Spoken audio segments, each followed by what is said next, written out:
practicing present moment awareness. Now this is a little technique that you could say it's cognitive awareness as well, cognitive behavioral therapy. The 3 ahas, right? And all the notes for this are here. The first aha is, say it's happened last week, last month even. I want to get a handle on my jealousy. It's messed up so many beautiful relationships. I really want to come to terms with this. The first aha is, that's what was going on last week when that went completely out of control. It was me feeling that jealousy and acting on that jealousy. And that may take months or even years, that first stage of just observing me. That's what it was. It was my fear acting, making me run away. It was my jealousy. Now the second aha is a very powerful place to be, because that is, it's happening right now. I am really jealous. These people, this woman or this man or this situation is triggering this big, scary, angry feelings of jealousy in me, and it's happening now. And I am here. The threshold of consciousness is getting right down here, and I'm here observing, not so much analysing thoughts, because that will go off into a labyrinth, but I'm observing myself, observing the sensations in the body. I'm observing the old familiar, and it really will be familiar behaviours. That's the second aha. It's happening right now. Then we're in a very powerful position. And I mean powerful also in terms of changing even the neural nets in the brain, changing our whole physiology to behave differently. I've got choice. I don't have to go this way anymore. I can go this way. The third aha is when it's just about to happen. So maybe that patronizer comes up at the party and says, actually, no, you're wrong.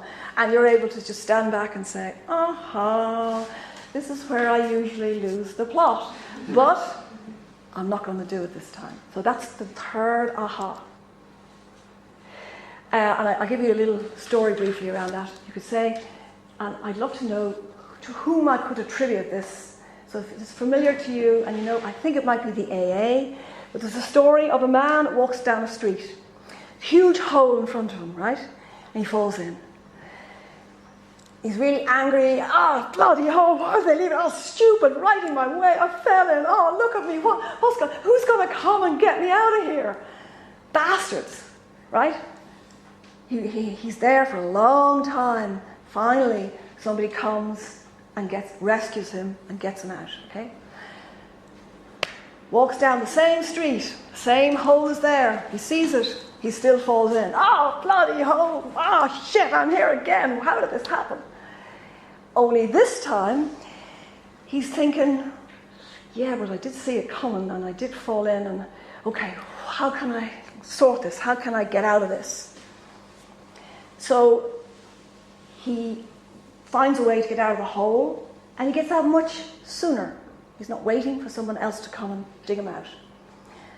Third situation, he walks down the street, the big hole is there, he sees it, but he trips into it anyway, and this time, he's taking more responsibility all the time.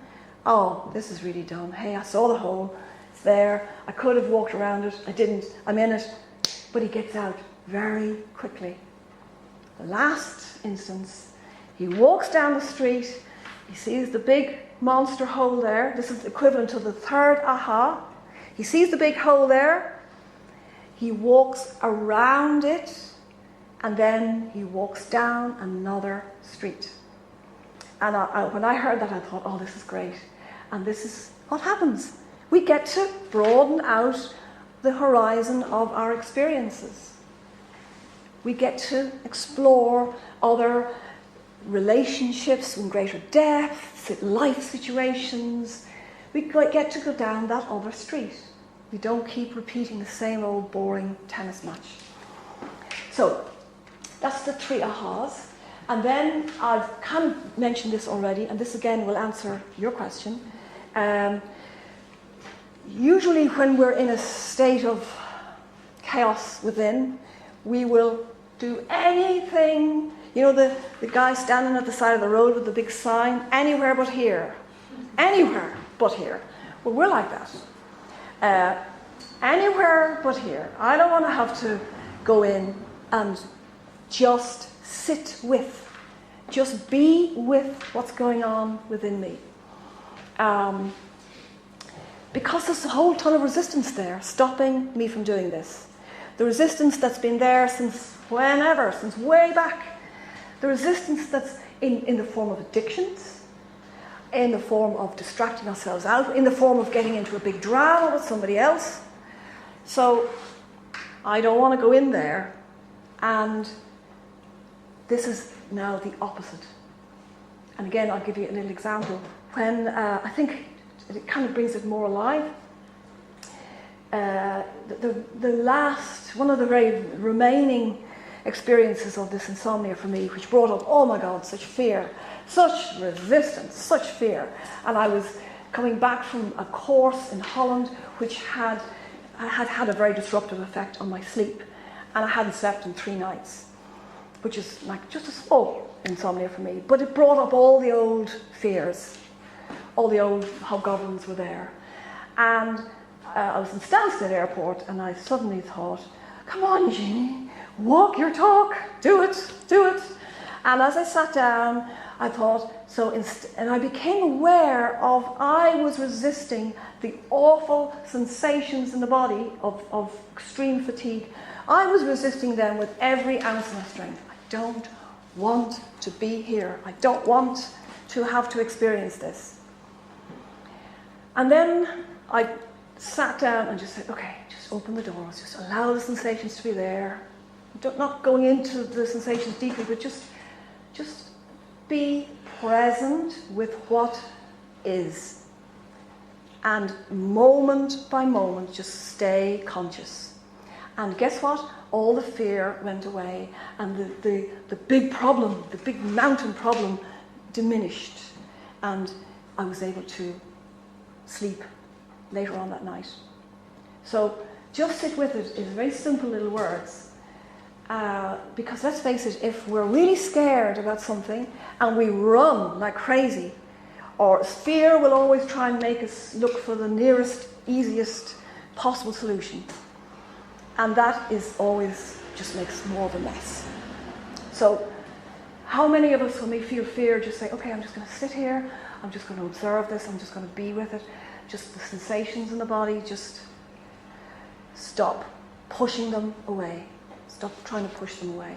It can turn the whole situation on its head because it's giving us that lovely overview, that greater depth of perspective.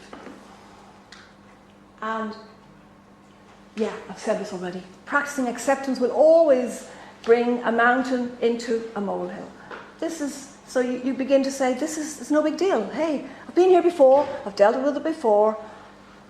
And, just accept. Okay, this is how it is. I'm doing everything I can to resolve it. This is how it is. Just accept the situation. That's not to be passive, but that acceptance really can set us free.